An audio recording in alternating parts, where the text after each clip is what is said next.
ना जाने काल की कर डारे, किस विध ढल जा पासावे, पर जिन आते सरते मौत खुड़क दी, उनानू केड़ा हासावे। फिर उनसे पूछा, क्या आप कभी प्रसन्न नहीं होते, ऐसे कैसे जी रहे हो? तब उन्होंने बताया कि मैं प्रसन्न होता हूँ, साध मिले साढ़े शादी होंदी, विछड़ जा दिलगिरी वे, अख दे नानक सुनो जिहाना, ये मुश्किल हाल फकीरी वे। नानक साहिब जी कह रहे हैं कि जब मेरे भक्त, मेरी साध संगत यहाँ आती है सत्संग श्रवण करने के लिए, तो मेरी खुशी का कोई ठिकाना नहीं हो रहता। वो हमारे साथी है, वो हमारी खुशी है। और जब ये वापस जाते हैं संसार में यहाँ से, तो फिर मुझे दिलगिरी होती है, बहुत परेशानी, दुख हो जाता है, चिंता लग जाती है कि कहीं ऐसा ना हो ये मेरे बच्चों को, जिनको मैंने मुश्किल से मार्ग पर लाया है, सत्य बताया है, परमात्मा का सच्चा ज्ञान समझाया है, कहीं कोई काल, क्योंकि संसार में इस ज्ञान के जानने वाले व्यक्ति नहीं हैं। एक अकेला एक संत होता है जो सतमार्ग देता है, असंतों की गिनती नहीं होती। उनसे प्रभावित अन्य श्रद्धालु भी फिर उसी की बोली बोलते हैं, वही क्रियाएं करते हैं। तो नानक साहिब जी कहा करते कि मुझे फिर चिंता बन जाती है, कहीं मेरी फसल में कीड़ा ना लग जा, यानी कोई काल का दूत इनको भ्रमित ना कर दे, इनका जीवन नष्ट हो जा। कहते हैं साध मिले साढ़ा शादी होंगी, जब ये वापस आते हैं एज इट इज, तो मेरी खुशी का ठिकाना नहीं रहता कि परमात्मा की दया से अभी ये बचे हुए हैं। और विछड़ जा दिलगिरी वे, जब ये यहाँ से जाते हैं तब मुझे बड़ी परेशानी होती है, मुझे चिंता बन जाती है। क्यों बन जाती है? अख दे नानक सुनो जिहाना, मुश्किल हाल फकीरी वे। फकीरी में भक्ति, फकीर का अर्थ होता है सभी बुराइयों से हटकर सबका परित्याग करके भक्ति करे। तो जैसे भी बुराइयां कुरीतियां संतों ने हटाने की चेष्टा की, तो अन्य समाज ने उसको लगाने की चेष्टा की। तो जिस कारण से भक्त और संसार के अंदर सदा से ही विरोध बना रहा, क्योंकि संसार की जो रीतियां रिवाज हैं वो काल प्रेरित है, वो यही रहने की है। और संतों की मर्यादा इस काल की मर्यादाओं से हटकर है, वो भक्ति बाधक है। इसलिए अन्य समाज के लोग कहते हैं देखो इन्होंने तो माता धोकनी भी छोड़ दी, इन्होंने तो बाबा श्याम जी भी नहीं पूज रहे हैं, ये तो ऐसे भी नहीं कर रहे हैं, ये तो दिवाली भी नहीं मना रहे हैं, ये कैसे हो गए हैं, इन तो बट्ठा बैठा दिया।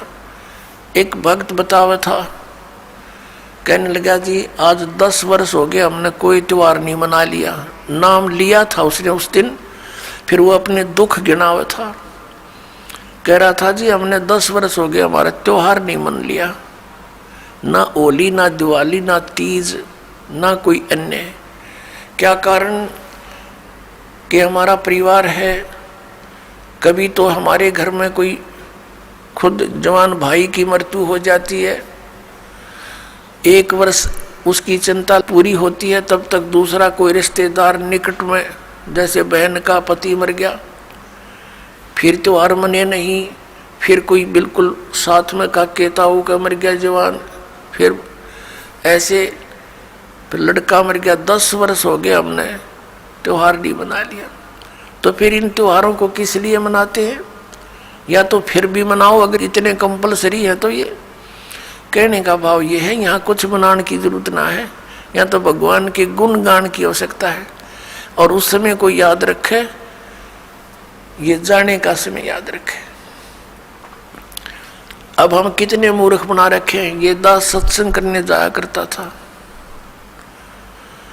तो वहाँ ऐसे ही भक्तों के साथ हमारे जो एक आध भक्त नाम लेता, वहाँ पाठ करते, हम 2-3 दिन रुकते, तो एक व्यक्ति जैसे ही बुला लेते जी आज उस ज्ञान समझ लो, वो बुला ले उसको, वो बैठ कर लगा एंड बैंड बोलन। कहते भक्ति तो अपने मनमय होती है, गुरु बनाने से क्या भक्ति होती है, ले कर दे दे और करके खा ले, बस यही सब कुछ होता है। काफ़ी ऐसी ऐसी बातें करता रहा, समझाने की चेष्टा की, नहीं माना, क्योंकि उसका 10-15 किले एकड़ ज़मीन थी, अच्छा ट्यूबवेल ला रखा था खेतों में, तो उसने फिर क्या जरूरत थी, क्या आवश्यकता समझा था वो भगवान की, युवा शरीर था। काफ़ी समझाने की चेष्टा की, एंड बैंड बोलता रहा, उठ कर चला गया। खान पीन की उम्र है और भी अब फांसी लगा रहे हो आप, बीड़ी नहीं पीनी, शराब नहीं पीनी, मांस नहीं खाना, नाचना कूदना नहीं है, यूँ कह कर उठ कर चला गया। और कहता है कि भक्ति तो बुढ़ापे में करया करें, वृद्ध अवस्था हो जा। तो उसको बता भाई बुढ़ापे में भक्ति कठिन हो जाएगी जब पहले से स्टार्ट ना हुई तय, क्योंकि बुढ़ापे में तो फिर सारी ये आपदाएं आती हैं, कभी आंख बनवानी, कभी दांत पड़वाने, कदे पिंडी भड़के, कभी सिर में दर्द, और बड़ा परिवार हो जाता, कदे कोई बीमार, कोई किसी की मृत्यु, वह सारी उस वृद्ध के चोट लगा करे। और कदे खांसी सतावे, कदे और 100 समस्याएं हो जाती हैं, उठ के बैठा जाना, और क्या पता वृद्ध अवस्था तक प्राणी जीवित रहेगा कि ना रहेगा। तो भक्ति के लिए तो संतों ने बताया है, सदग्रंथों में भी यही लिखा पाया है कि भक्ति के लिए जब भी बच्चा 3 वर्ष का हो जाए, बोलने लग जा, 3 वर्ष के बालक को उपदेश दिला देना चाहिए, जैसा भी करे वो थोड़ा बहुत करता रहेगा। क्योंकि घर में जब चर्चा चलती है, मंत्र चलेंगे तो वो भी बोलेगा, अपने आप बोलता रहेगा, बच्चे को ज़्यादा असर होता है, प्रभाव बनता है। तो 3 वर्ष तक बच्चा माता पिता के आश्रित होता है। माता पिता ने दीक्षा ले ली, मर्यादा में रहेंगे तो परमात्मा उनके उस स्तर के बच्चों की भी रक्षा करेंगे, और फिर उन बच्चों को नाम से जोड़ देना चाहिए। तो फिर क्या देखा, 1 महीने के बाद फिर उसी गांव में, नगर में जाने का परमात्मा ने संयोग बनाया, सत्संग था। तो दूसरी बार जब दास गया, वहां पता चला कि वो व्यक्ति जो यहाँ वाद विवाद करे था, वो उसकी मृत्यु होगी। और मृत्यु भी कैसे होगी, कैसे हुई, बड़ी दर्दनाक तरीके से। उसका अपना एक कुआं था, इस साइड की बात है, बाडड़ा साइड की, हरियाणा की। उसका अपना एक कुआं था, उस कुएं में नीचे जल था, कुएं में से वो ट्यूबवेल चलाते हैं, तो सारा दिन ट्यूबवेल चलाया, पानी कुछ नीचे चला जाता है, वो पानी नीचे चला गया कुएं का। और वो स्नान करने के लिए वो क्या करता था, उस कुएं में ही उसने नीचे पत्थर की पैड़ी सी लगा रखी थी, उन पर बैठकर स्नान करता था। जब कुएं का पानी भरा होता था तो वो ऊपर की पैड़ियों पर बैठकर वहीं नहा लेता था। और फिर क्या, उस दिन पानी गया, नीचे उतर, और उसने सोचा इस नीचे वाली पैड़ी पर बैठकर नहा लूं, और दायरा कम से कम 5 फुट नीचे। उसने ध्यान किया नहीं, वो नीचे जाया तो उस पैड़ी पर काई लगी हुई थी, पैर फिसल गया और कुएं में गिर गया। उसने चेष्टा की पैड़ी को पकड़ने की, वो उसके हाथ की रेंज से बाहर हो गई और उसके अंदर वो डूब कर मर गया। सारी रात ढूंढते रहे उनके घर वाले, बच्चा आया नहीं, कहाँ गया, कैसे है। खोजते खोजते सुबह देखा तो कपड़े और जूते बाहर रखे हैं, अंदर कुएं में मरकर ऊपर तैर रहा है। जब उसको देखा कि उसके हाथों की ने जो कोशिश की उसने पकड़ने की, किसी वस्तु को कुएं की अंदर की साइड पर पक्की थी, वो उस पर काई लगी हुई थी, उसके अंदर से उसी उंगलियों के निशान गड्ढे हुए थे कि किसी प्रकार पकड़ दो, निशान थे, और वो मृत्यु को प्राप्त हुआ। इससे ये ज्ञान समझ में आना चाहिए कि किस आधार से हम इतने फूले फिरे हैं और क्या बकवाद गढ़ते हैं। अब वो वृद्ध होया ना, भक्ति उसने करी नहीं, अब पता नहीं कहाँ धक्के खाता फिरेगा, कोई गधा बनेगा, कुत्ता बनेगा। तो पुण्यात्मा इन बातों को याद रखे। अब उसकी मौत क्यों कर हुई होगी, आसानी से नहीं हुई होगी। रोया होगा, चिंगाड़ा होगा, नो चिल्लाया होगा, बचा लो बचा लो। बचानी है कोई याद भी ना करे, वहां कौन बचावे, वहां भगवान बचावे और ठा के बाहर ले आवे। उस समर्थ शक्ति की ओट होता है, उसका सहारा मिले। प्रहलाद बचाया, ध्रुव बचाया, मीराबाई बचाई, कितने प्रमाण देख लो जो अब लाखों की संख्या में यहाँ बचा रहे हैं भगवान। तो हमने परमात्मा की शरण अति शीघ्र ग्रहण करनी चाहिए। तो यहाँ भगवान ने हमें बताया है, परमेश्वर ने हमें याद दिलाया है कि झूठे सुख को सुख कहे ये मान रहा मनमोद, ये सकल चबीना काल का और कुछ मुख में कुछ गोद। राम नाम कड़ुआ लगे, राम नाम कड़ुआ लगे, मीठे लगे दाम, दुविधा में दोनों गए, हे माया मिली ना राम।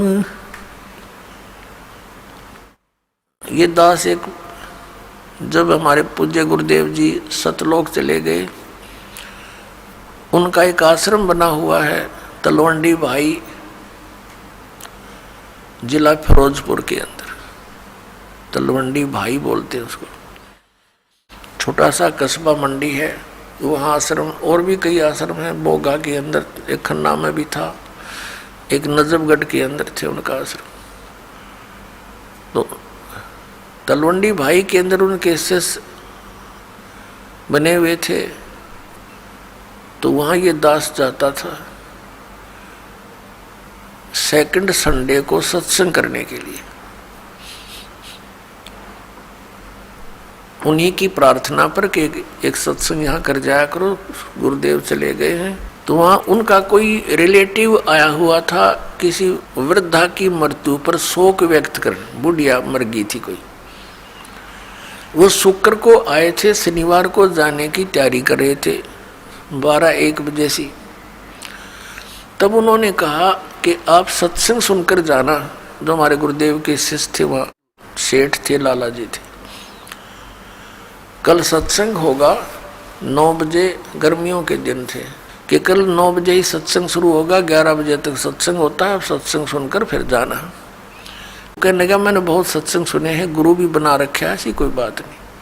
उन्होंने कहा आपने सत्संग भी सुन रखे होंगे, गुरु भी बना रखे होंगे, लेकिन ये सत्संग उनसे भिन्न है, इसलिए हम प्रार्थना करते हैं। वो कहने लगा नहीं, मुझे बहुत आवश्यक कार्य है, कल संडे को एक पार्टी आवेगी, उसके साथ मेरा एग्रीमेंट होएगा और एक मुझे उसमें लगभग 5 लाख रुपए का बेनिफिट है, तो इसलिए मेरा जाना कंपलसरी है। उन्होंने कहा कोई बात नहीं, संडे को 1-2 बजे आते होंगे। हाँ 1-2 बजे आएंगे, तो आप सुबह निकल जाना, 12 बजे चलोगे, जब 3 बजे तक पहुंच जाओगे, 4 बजे चंडीगढ़ जाना था उसने। कहने का भाव उसने कतई नहीं मानी और चल पड़ा। पूरा परिवार था, यानी 4 सदस्य थे घर के, वो 2 पति पत्नी, 2 उनके बच्चे। अम्बाला के पास आकर के एक ट्रक खड़ा था बजरी से भरा हुआ, और उसके पिछले टायर निकाल रखे थे, जैक ला रखा था, और उसने तो 5 लाख दिखाई दे थे, अनुबंध एग्रीमेंट दिखा था और कुछ ना दिखा। पूरी स्पीड से जा रहा था, मारुति कार थी, उस ट्रक के नीचे घुस गए। प्रथम तो वो लागते मर लिए होंगे, रही खी कसर काट दी और जय कट गया, और पूरा लोडेड ट्रक उनके ऊपर पड़ गया। वहीं पर एट द सपोर्ट 4 मर गए। अब चाट ले उस 5 लाख ने, सर पैदल ले। अब परमात्मा कहते हैं जो काम करने का था उसके तो निकट भी नहीं आते, सारा दिन यही गोबर के बूंद की तरह इसने इकट्ठा करने पर लगे रहते और ये यहीं रह जाता है।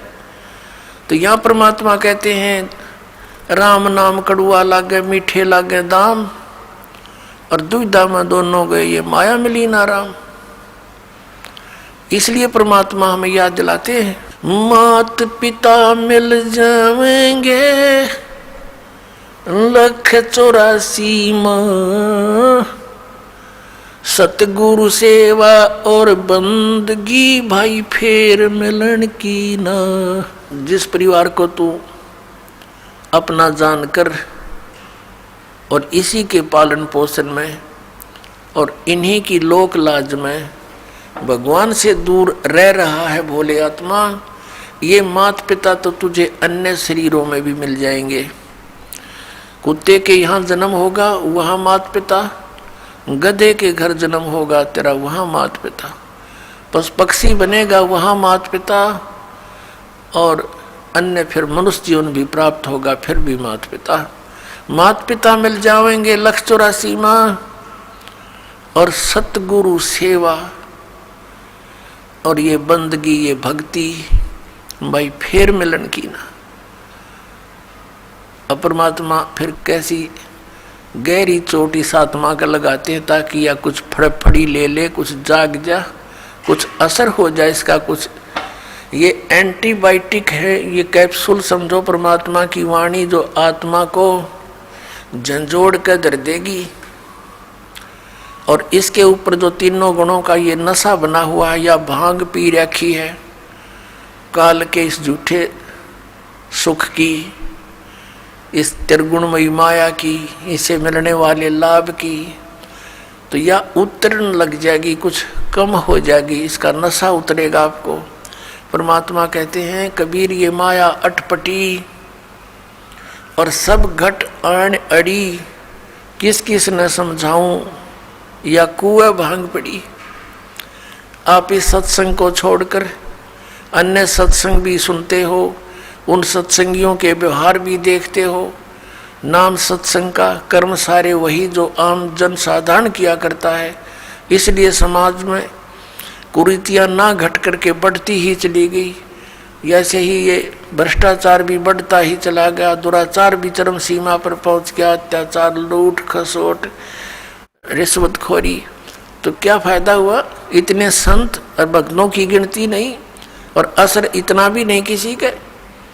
कारण क्या है कि वो संत नहीं, और संत के आदेश बिना विकार छूट नहीं सकते। संत का वचन में परमात्मा की दया होती है, उसके ही वचन से, उसकी सत्संग सुनने से प्रभाव बनता है। तो वो संत नहीं है, वो दिखे संत, क्योंकि ऊपर के दिखावे से या इस सत्संग वचन सुना देने से संत नहीं होता। संत के बहुत ही ज़्यादा गहरे जो लक्षण होते हैं वो जन साधारण की पहुंच से दूर होते हैं।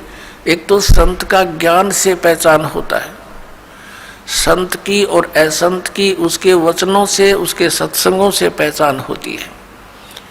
और सदग्रंथों में तो और भी बहुत सी पहचान बताई हैं कि उल्टे लटके हुए संसार रूपी वृक्ष को जो भिन्न भिन्न बता देगा स वेदवित वो तत्वदर्शी संत है।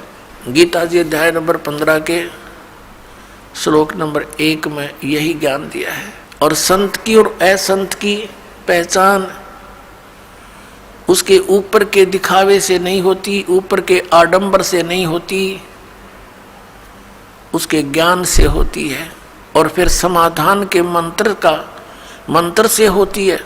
ज्ञान भी सुना कर कोई किसी से मिलता जुलता कह सकता है, लेकिन उसके पास उस रोग के नाश करने की, इस हमारे जन्म मृत्यु के रोग का नाश करने की और प्रारब्ध के अंदर आने वाले कष्टों का निवारण करने की औषधि नहीं है, वो सही मंत्र नहीं है, तो कितनी ही बातें बनाता रहे वो संत नहीं है। और किसी व्यक्ति ने इस दास से सुनकर और ये मंत्र लेकर तीनों और स्वयं संत बनकर इनको दान करने लग जाता है, देता है, तो वो डुप्लीकेट लाइसेंस बना रहा है, क्यों? वो अधिकारी नहीं है। वो गुरु की आज्ञा के बिना स्वयं ही नाम देता है तो वो निगुरा है और वो अधिकारी नहीं है, उससे उपदेश लिया हुआ भी व्यर्थ ही है। तो इन सब बातों से हमने सावधान रहना है। अब क्या बताते हैं परमात्मा? कंठी माला सुमरणी पैरे से क्या हो, ऊपर डूंडा साध का अंतर राख्या खो। ऊपर तो साध का डूंडा पीट रखा, जैसे कंठी माला तिलक दाढ़ी दूढ़ी बढ़ा रखी, लाल कपड़े डाल रखे, ऐसा दिखे जैसे बड़ा महापुरुष होगा, और अंदर भक्ति ना ज्ञान एक आने का। कहते ऊपर डूंडा साध का, ऊपर लोग दिखावा तिसा दिखे, भाई कति आदमी ने सोचा भगवान से मिल रहा होगा, और अंदर खख नहीं उसके। तो उसका ज्ञान से पता लगेगा, उसकी बोली से पता लगता है। जैसे धर्मदास जी को जब ज्ञान हुआ, आदरणीय धर्मदास साहिब जी को, और परमात्मा उनसे बिछुड़ गए थे, उसके वियोग में संतों से मिलते थे और उन संतों से प्रश्न करते थे वो कि ब्रह्मा विष्णु महेश के माता पिता कौन हैं। गीता जी अध्याय नंबर 18 के श्लोक नंबर 62 में जो गीता ज्ञानदाता किसी अन्य भगवान की शरण में जाने को कहता है, वो भगवान, वो परमात्मा कौन है, तो वो उसका जवाब नहीं दे पाते थे। वो वही बोली बोलते थे जो पहले बोला करते थे, ये तो अजरो अमर है, सर्वेश्वर है, महेश्वर है। तो उठकर चल पड़ता था कि ये संत नहीं असंत है। तो संत और असंत की बोली से पता लगे। कबीर परमेश्वर जी कहते हैं, खरना होए केहरी कबहू सिंह की खाल उठाए।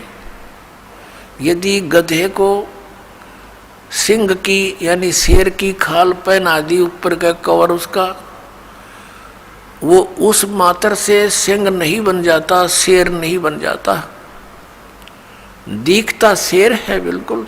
एक समय एक कुमार ने कुबद सूझगी, उसने कितने कोई शेर की खाल पाएगी पड़ी हुई, शेर मरा पा गया, उसने वो खाल खुल तार तोड़ लिया उसकी कितने काट पीट के, और उसने अपने गधे पर डाल दी, पूरी फट कर दी, और उसको रात के समय खेतों में छोड़ दे। वो जाके किसानों की फसल खावे, रखवाले देखें चांद की चांदनी में निकट जावें, क्या बढ़ गया क्या आ गया, देखे वहाँ पर शेर खड़ा है, फसल खा रहा, शेर सिंह। तो वो भाग ले बुरी तरह, गाँव में आकर रुके, मर गए, शेर आ रहा, शेर आ गया। अब रखवालों ने उधर जाना भी छोड़ दिया कि रात में शेर आवे और फसल खावे, काफ़ी चर्चा का विषय बन गया। एक दूसरे कुम्हार को पता चला कि भाई शेर फसल तो खा नहीं सकता, देखते हैं कोई गधे पर खाल ना डाल रखी हो किसी ने। उसने सोचा कि भी चल पहचान करते हैं, गांव वालों से कहा भी चलो आज शेर पकड़ते हैं। वो कहने लगे नहीं भाई नहीं, उधर नहीं जाना। वो कहने लगा भी चलो तुम मेरे साथ चलो, वृक्षों पर बैठ जाना ऊंचे चढ़कर। वो 2-4 गधे ले गया अपने, और जहाँ वो शेर आता था उसी के आसपास वो गधे छोड़ दिए, और वो बैठ के ऊपर वृक्षों पर। अब डर उसको भी था, कुमार को भी कहीं सचमुच एक शेर ना हो, चलिया तो पहचान हो जाएगी, बेगा गधे ने खा लेगा और क्या होगा। तो थोड़ी देर के बाद उन गधों ने अपनी बोली बोली, हू करने लगे। वो शेर भी ला गया हू करने, वो आया भाग गया, और उन गधों के पास आकर हू करता करता खूब मस्ती में उसकी वह खाल उतर गई ऊपर तक, और गधा का गधा। तब रखवाले उतरे, अरे सचमुच ही तो गधा है, उसको मार को धमका निकम्मे तो नहीं हो के जुल्म कर दिया। तो पुण्यात्मा परमात्मा कहते हैं कि गधे की और शेर की पहचान उसकी आवाज़ से होती है। वो भी हू करता है, जब कहने लगे भाई यूँ तो गधा है, शेर को नहीं, शेर की आवाज़ है कोई ना, वह बोली ही नहीं है शेर वाली। तो इस प्रकार संत और असंत का ज्ञान उसके वचनों से, उसके सत्संग से, उसके ज्ञान से होता है। अब परमात्मा हमें याद दिलाते हैं, अगम निगम को खोज ले, बुद्धि विवेक विचारे, उदय अस्त का राज मिले, तो बिन नाम बेगारे। अपने आत्मा हम तो ये सोचते हैं कि हमें कोई अच्छी पोस्ट मिल जाए, हमें कोई अच्छा राज पद प्राप्त हो जाए, एमएलए, एमपी, मंत्री, मुख्यमंत्री, प्रधानमंत्री, राष्ट्रपति बन जावा। अब परमात्मा हमें क्या याद दिलाते हैं कि जिस वस्तु की तुम चाह कर रहे हो, ये मनुष्य जीवन की चाह नहीं है, ये तो बालकों का खिलौने हैं, बच्चों की चाह है, इस टाइप की, भक्तों की इच्छा नहीं होती। उसके साथ साथ आप जी ने इसको गहराई से विचार करना होगा, सोचना होगा। जैसे एक पोलैंड देश का पूरा कैबिनेट, पूरा मंत्रिमंडल, जिसमें 96 व्यक्ति थे, एक जहाज में बैठ के, और किसी और अन्य मंत्री कोई मर गया था, उसका शोक व्यक्त करना थे, मुंह काट जावा थे उसकी, और वो उनका वायुयान दुर्घटनाग्रस्त हो गया, 96 के 96 मर गए, जिसमें से 85 तो वो मंत्रिमंडल के सदस्य थे, बाकी वो जहाज वाले कुछ एक दो होंगे।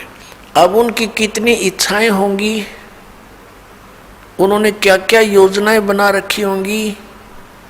परमात्मा कहते हैं जो काम करने का था उसने स्टार्ट भी ना करते इन बकवादों में जीवन खो दिया, मनुष्य जीवन। आप यहाँ देखते हो, एक बार हरियाणा के एक मंत्रिमंडल ने शपथ ली, उसके 2 मंत्री एक ही हेलीकॉप्टर में दुर्घटनाग्रस्त हो गए। शपथ ली थी, 2-4-10 दिन हुए थे बनाने और खत्म हुए। ऐसे ही एक मुख्यमंत्री आंध्र प्रदेश का, एक अरुणाचल प्रदेश का, हेलीकॉप्टर में जा रहे थे, आगे उनकी इंतजार में, उनके स्वागत में, उनका माला डालने के लिए लोग खड़े थे अपने स्वार्थवश, और वो दुर्घटनाग्रस्त हो गए। एक की तो 3 दिन में लाश मिली थी, और एक की 1 हफ्ते में गिद्दड़ घसीटे थे उन्हें। पुण्यात्मा, इस तत्व ज्ञान से आपके हृदय में केवल भगवान शेष रह जाओगा, जो ज्ञान ध्यान से सुनोगे तो। ये काम करने के मनुष्य जीवन की, अब हम एक परमात्मा से दूर होकर तत्व ज्ञान के अभाव से उस गोबर के भूंड की तरह इस माया रूपी गोबर को इकट्ठा करने में लगे रहते हैं, और रास्ते में हमारी मृत्यु हो जाती है। जैसे गोबर के भूंड होते हैं, देखे होंगे खेतों में, भैंस गाय गोबर चौथ कर देती है, गोबर कर देती है, और वो दोनों भूंड और भूंडनी, व पति पत्नी, उस सारे गोबर ने इकट्ठा कर और बिल में ठोक लेंगे, गोली बना बना के उसको ऊपर का रेत लगा के, कोई पिछाड़ ना ले के रखा है छुपा के, और ऐसे ढोते ढोते मर जाते हैं पशु के पैर तले आके, वो गोबर वहीं रह जाता दरा दरा। तो ये माया जोड़ जोड़ के बैंक भर दिए, अरे गधा बन के सैर सपट्टे करते फिरेंगे, जिनके पैसे लिए ये जैसे राजा लोग हैं, मंत्री है, मुख्यमंत्री, अन्य मंत्री, या कोई राजपद पर बैठे हैं, कर्मचारी अधिकारी हैं, ये जनता के टैक्स से मौज मार रहे हैं, और कर लगा रखा जनता पे, जिसमें गरीब आदमी भी अपने 10 नौहों की कमाई से कुछ करता है, वो भी टैक्स में जाता है, और उस पर ये मौज करते हैं।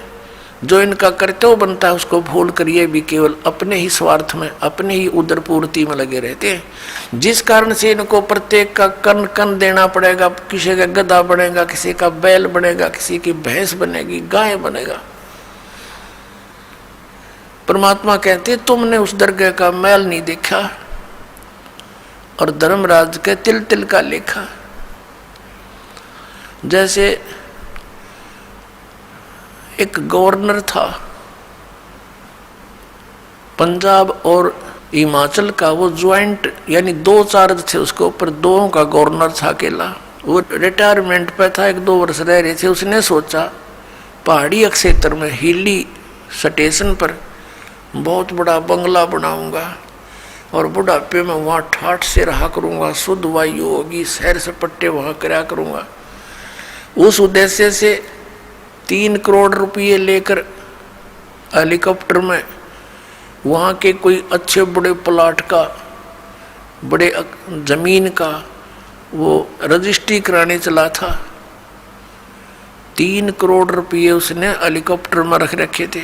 अब पुण्यात्माओं, पहले 100 के नोट थे, 500 के भी ना थे, तो मरण के काम तो आप कर रहा था। वो 3 करोड़ 100 के नोट और बरकत देखे कितने हो जाते हैं।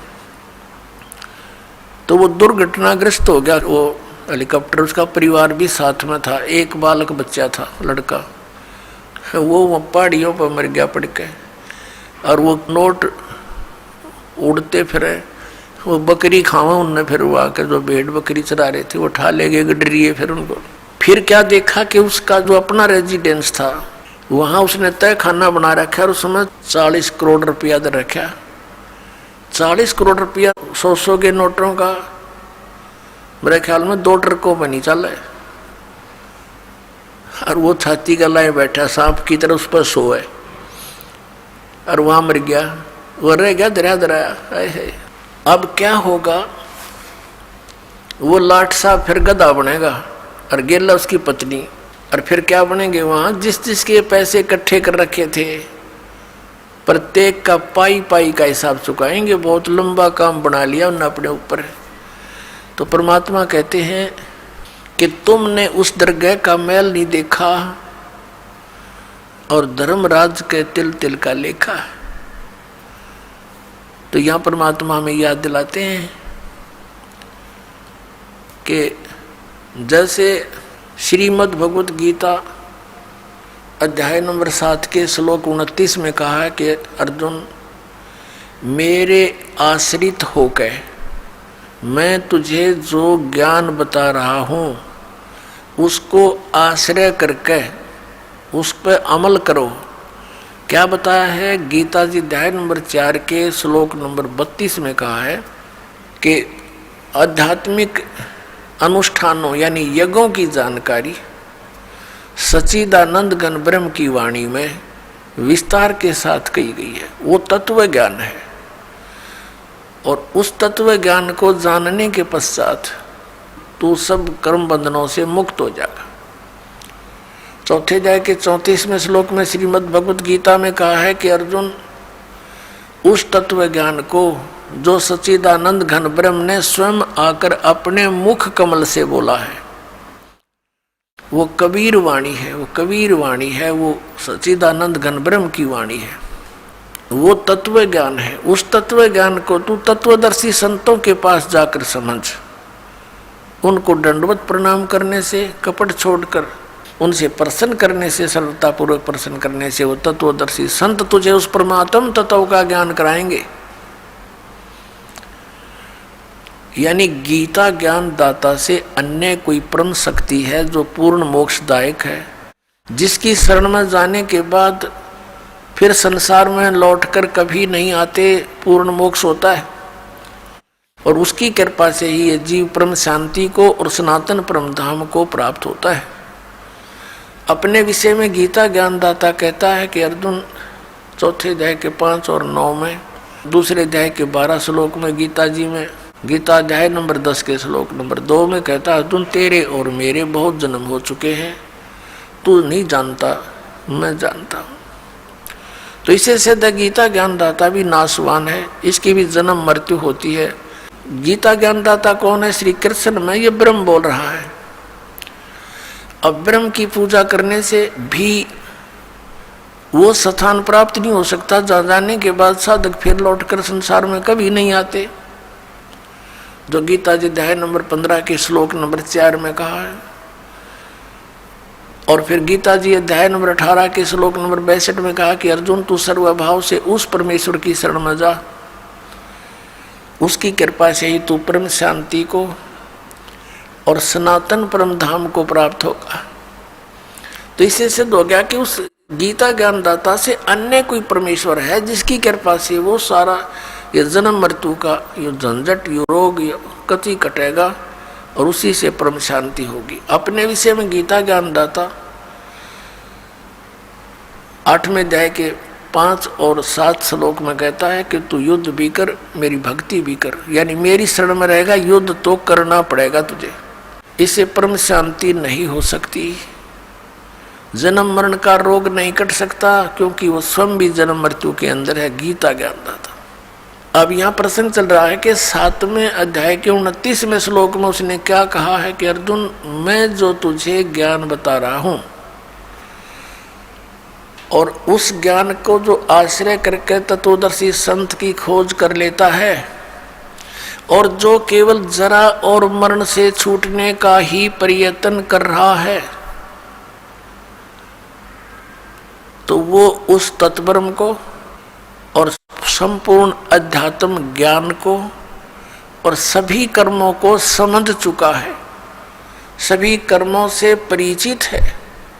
जो व्यक्ति जरा और मरण से ही छूटने का प्रयत्न करता है, संसार की किसी अन्य वस्तु की डिमांड नहीं करता है, तो वो समझ लेना कि वो उस तत्ब्रह्म से परिचित हो चुका है, उस परमेश्वर से परिचित हो चुका है जिसकी शरण में जाने के बाद साधक फिर लौट कर कभी संसार में नहीं आते और जिसकी कृपा से परम शांति और सनातन परम धाम प्राप्त होता है। अब जरा माने वृद्ध अवस्था, बुढ़ापा, और मरण माने मृत्यु। जरा और मरण से जो छूटने का प्रयत्न करते हैं वो उस तत्ब्रह्म से परिचित है। अब अर्जुन ने 8वें अध्याय के प्रथम मंत्र में पूछा, 7वें अध्याय में केवल 30 मंत्र हैं, 29 में आपको सुना दिया और 30 श्लोक में ये कहता है गीता ज्ञानदाता कि अंत समय में जो केवल मुझे ही जानते हैं तो वो मुझे ही जानते हैं, वो मेरे तक ही सीमित रह जाते हैं। फिर 8वें अध्याय के प्रथम मंत्र में अर्जुन ने पूछा, फिर किम तत्ब्रह्म,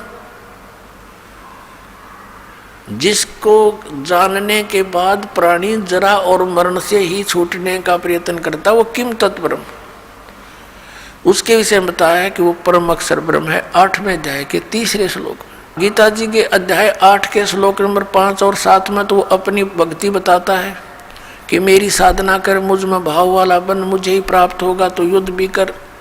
8वें अध्याय के 13वें श्लोक में गीता जी में कहता है मुझ ब्रह्म का केवल एक ओम अक्षर है और अंतिम सांस तक उसकी भक्ति करता हुआ जाएगा तो मुझे प्राप्त होगा। गीता जी अध्याय नंबर 8 के श्लोक नंबर 6 में एक विशेष निर्णायक ज्ञान दिया है कि अंत समय में जो जिसमें भावित होता है, जिसकी आस्था जिसके अंदर रह जाती है, वो उसी को प्राप्त होता है। यही सूक्ष्म वेद में कहा कि जहाँ आशा तहाँ बासा हुई और मन कर्म वचन सुमरियो सोई।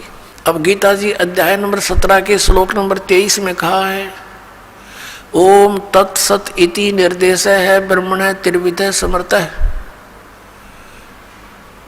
ब्राह्मणा तेन वेदा च विहिता पुरा। ब्राह्मण माने तत्वदर्शी संत, वैसे ब्राह्मण का अर्थ होता ब्राह्मण से जो ब्रह्म पहचाने। अब जैसे ओरिजिनल सतगुरु तो कबीर साहब थे और कबीर साहब थे एक, और ये नकली सतगुरुओं का अंत नहीं।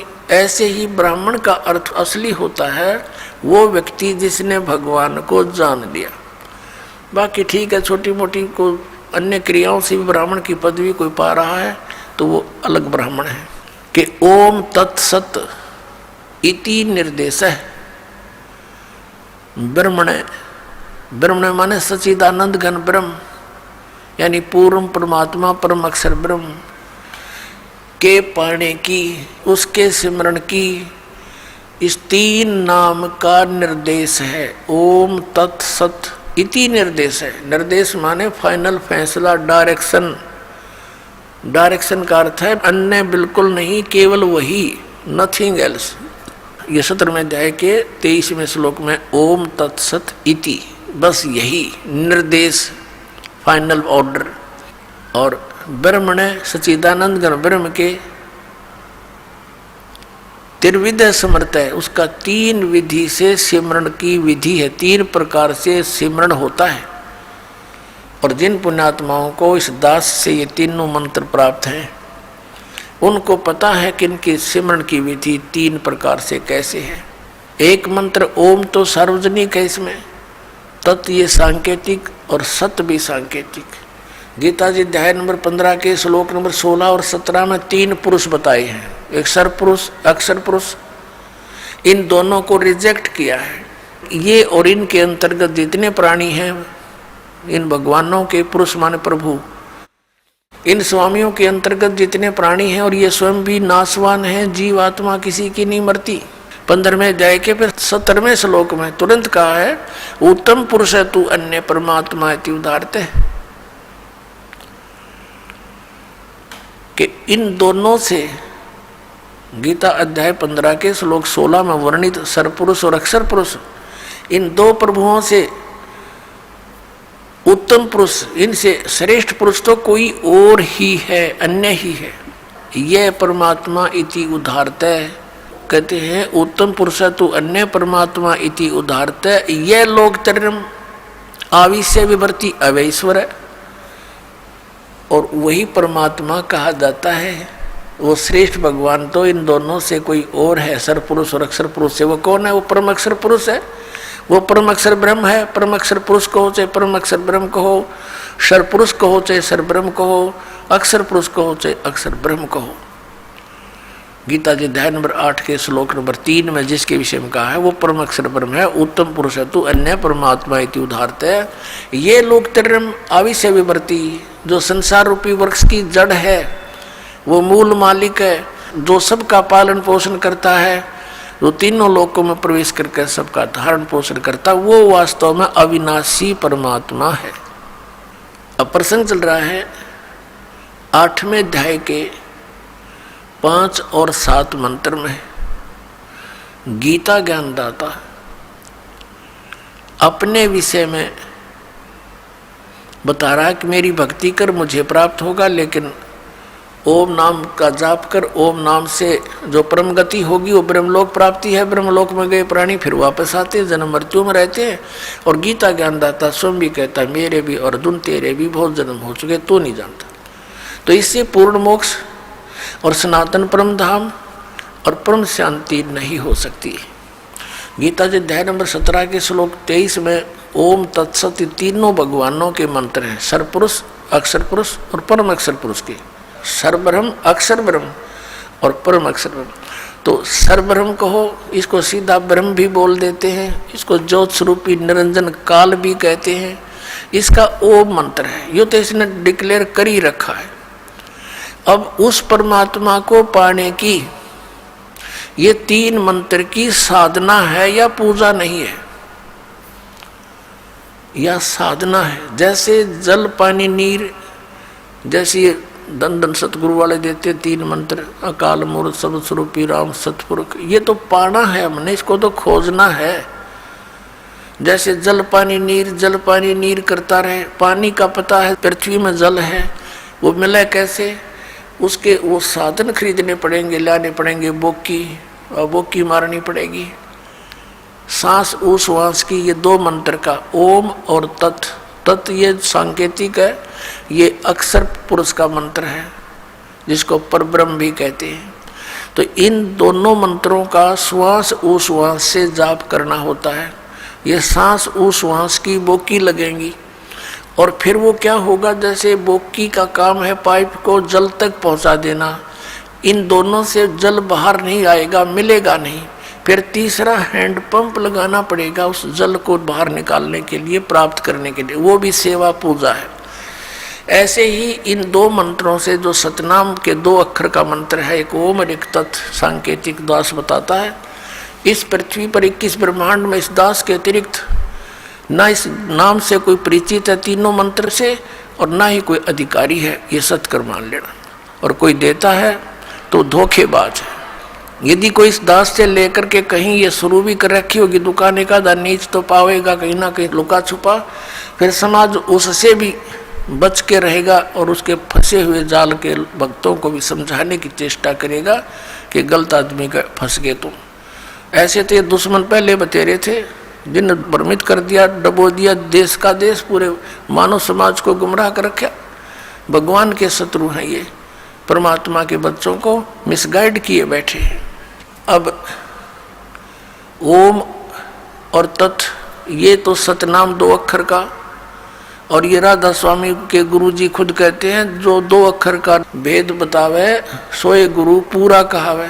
इन 1 अक्षर का भी ना बेरा है, 5 नाम काल के 5 उनका जाप करते हैं, जिस कारण से इनका मुखिया भी भूत की योनि प्राप्त किए हुए हैं और अपनी शिष्या बुक्की में बढ़कर प्रवेश करके हुक्का पीवे और चूरमा खावे, रोटी खावे। अब खा यहीं पर खा धक्के, क्योंकि संत मिले नहीं और पिछली पुण्यकर्मी प्राणी थे ये महात्मा। आगे चार्जर ठीक मिला नहीं, सतभक्ति मिली नहीं, पिछली बैटरी डिस्चार्ज होगी, पुनक्षीण हो गए, भूता बनना था। फिर करोड़ों लोगों को गुमराह करने का दोष सिर पर रख ले गया, वो तो दुर्गति इसकी न्यारी होगी। ये सत्कर्माना पुण्यात्माओं, दास का कोई उससे भाई बंटवारा ना, कोई किसी चीज का हिस्से में साझा नहीं कि उसको उनको कोई झूठ बोल कर जनता को अपने पीछे लगा कर उनका कोई हिस्सा लेता हूँ, नहीं। परमात्मा ने इस दास को वो ज्ञान दे दिया जो किसी के पास नहीं, इसके बिना जीव का कल्याण कति नहीं। परमात्मा के बच्चे अपना जीवन नाश कर रहे हैं। मुझे बहुत रोना आता कई बार बैठ कर के कौन सी साइड से समझाऊं भगवान, आप पर दया करिए अपने बच्चों को। आपने ये शुरुआत की है तो इसको पार भी लगाना परमात्मा, हम जीवों के बस का नहीं है इतने बड़े मिशन को सफल करना, आप ही दया करियो। तो पुण्यात्मा जो प्रसंग चल रहा है कि जैसे हैंड पंप लगाया, बोकी पहुंच गई, पाइप भी नीचे चलेगी, बोकी का काम हो गया पूरा। अब पाइप जो है उसके ऊपर एक हैंड पंप लगाना पड़ेगा। अब वो हैंड पंप को भी फिर उसकी पूजा है, उसका सिमरण करना है, वो सारनाम है, ये सतनाम है 2 अक्षर का, एक ओम और तत्, और सत जो है ये सांकेतिक है, ये सारनाम है। तो ये पूरे प्रोसीजर का सिमरण करने से पूरा सिस्टम जब सिमरण लगेगा तो पूरे सिस्टम से पानी बाहर आएगा। तो हम पूजा नहीं करते, ये पूजा तो हम जल की करते हैं, हैंडपंप लगाए हैं, जल की पूजा कर रहे हैं। उस वस्तु को प्राप्ति के लिए जो भी हम साधन अपना रहे हैं वो तो साधन है। तो ऐसे ये साधना है उस परम अक्षर ब्रह्म के पाने की। ओम तत्सत इति निर्देश ब्रह्मण है तिर्विधय समर्थ है, उस सच्चिदानंद घन ब्रह्म के सिमरण की, उसको प्राप्ति करने की ये 3 मंत्र का निर्देश है। तो अब गीता जी अध्याय नंबर 8 के श्लोक नंबर 7-5 के अंदर तो वो अपने विषय में कहता है मेरी भक्ति कर मुझे प्राप्त होगा, लेकिन जन्म मृत्यु तेरी भी रहेगी मेरी भी रहेगी। गीता जी अध्याय नंबर 8 के ही श्लोक नंबर 8, 9, 10 में गीता ज्ञानदाता कहता है कि उस परम अक्षर ब्रह्म आदि पुरुष परमेश्वर की भक्ति करने वाला उसी को प्राप्त होता है। उसके लिए इसने ऑप्शन छोड़ दिया कि मुझे मालूम नहीं, तत्वदर्शी संतों को पूछो। अब प्रसंग चल रहा है कि 7वें अध्याय के 29वें श्लोक में कहा है कि अर्जुन जब तुझे पूरा अध्यात्म ज्ञान हो जाएगा और तत्व ज्ञान से उस तत्वब्रह्म से परिचित हो जाएगा और सभी कर्मों से परिचित हो जाएगा, फिर वो प्राणी यहाँ की किसी वस्तु की डिमांड नहीं करता। तो पुण्यात्माओं ये कर्मों की जानकारी आपको दी जा रही है आज के सत्संग में। अब जैसे शंका आ जाती है कि एक तरफ तो विधान है परमात्मा का कि जैसे भी कर्म प्राणी करेगा उसका फल उसको अवश्य मिलेगा, दूसरी तरफ ये कहा जाता है गुरु बिन माला फेरते, गुरु बिन देते दान, गुरु बिन दोनों निष्फल हैं चाहे पूछो वेद पुराण। भी गुरु जी के बिना कोई दान पुण्य करते हैं वो व्यर्थ है, भक्ति भी करते हैं वो भी व्यर्थ है। दूसरी तरफ ये भी कहा गया भी जैसा कोई कर्म करेगा चाहे कैसा भी है वो भी उसको फल मिलेगा, बिल्कुल सत्य है। अब जैसे इन संतों ने मनमुखी जाप किए, किसी वेद के एक मंत्र को लेकर उसको सिद्ध करने के लिए सैकड़ों वर्ष बैठे रहे। अब परमात्मा की निमित्त किसी मंत्र को लेकर वेद के मंत्र का जाप रह रहकर करने से उसके अंदर सिद्धियां आ जाती हैं। सिंगल ओम नाम का जाप करने से भी सिद्धियां आ जाती हैं, क्योंकि कोई जड़ी है उसको एक अकेली जड़ी के खाने से कुछ अन्य लाभ है, और उस जड़ी को अन्य जड़ियों के साथ मिलाकर प्रयोग करने से वो कुछ और ही एक्स्ट्रा लाभ देता है। तो ऐसे इन मंत्रों को जानना आप, और फिर इनकी विधि के अंतर होता है। जैसे एक भक्त इसी बात से चला गया यहाँ से छोड़ करके, पहले तो आपने 7 मंत्रों के प्रथम मंत्र में भी वही मंत्र दे रखे हैं, सतनाम दिया, उसी को उल्ट सुलट करके ये दे दिया, ये क्या मंत्र हुए।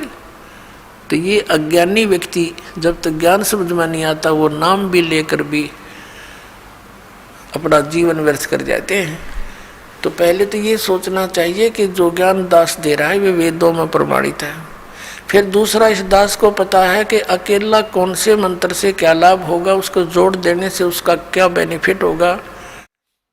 तो इस प्रकार उसको अन्य तरीके से जाप करने से उसका क्या लाभ होगा, इस मंत्र से इसकी तरह जाप करने से उसका क्या लाभ होगा। तो ये डॉक्टर ही बता सकता है उस यूज ऑफ द मेडिसिन और उसके बेनिफिट। तो आप मरीज होकर के डॉक्टर के उसमें जो ट्रीटमेंट में ऑब्जेक्शन करते हैं तो वो कर्महीन इंसान होते हैं। अपनी आत्मा दूसरी कारण ये बन गया कि ये भोली आत्मा पहले दूध के जले हुए हैं, नकली संतों से नकली नाम जाप कर कर के ये थक चुके हैं। अब इनको ये भी हो जाता है कि कहीं यहाँ भी हम ऐसे ही डले ढोते रहें। तो उसके लिए प्रार्थना करता है दास बार बार के उपदेश लेने से पहले आप जी पूर्ण रूप से अपनी शंकाओं का निवारण करवाएं, और फिर दीक्षा लो, 10 दिन पीछे ले लो, महीना पीछे ले लो, इतने दिन बीत गए और 10 दिन सही, 1 महीने 2 महीने पीछे ले लो। और जब उपदेश लेने के बाद फिर गुरुजी के वचनों में अविश्वास होना, ये आपका दुर्भाग्य होगा। इस दास के एक भी वचन पर आपको किसी भी प्रकार का अविश्वास नहीं होना चाहिए, ये ब्लाइंड फेथ करना पड़ेगा। और आप जी ने ब्लाइंड फेथ किया क्योंकि उन नकलियों के पास किया, उन्होंने आपकी भावना का, आपकी श्रद्धा का, आपके डिवोशन का दुरुपयोग किया, उनको ज्ञान था नहीं। आप जी पूरे मानव समाज ने ये सोचा गुरु जी जो कहते हो सही होता है। अब वहाँ दूध के जड़े हुए, अब यहाँ छाछ को भी फूंक मारने लग गए तुम। तो पहले उसको टेस्ट कर ले, बाद में ऑब्जेक्शन करें, यानी नाम लेने के बाद फिर मन में दोष आता है तो आप नाम रहित हो जाते हो। ये बहुत भयंकर और नाजुक दौर होता है इस भक्ति का, और काल ये चाहता है, उसने इसीलिए तो सारा जुगाड़ जोड़ रखा, नकली नरेश संत बना दिए। इन राधा स्वामी, धन धन सतगुरु, जय गुरुदेव, और ये विनोद वाला और ये जगमाल वाली वाला।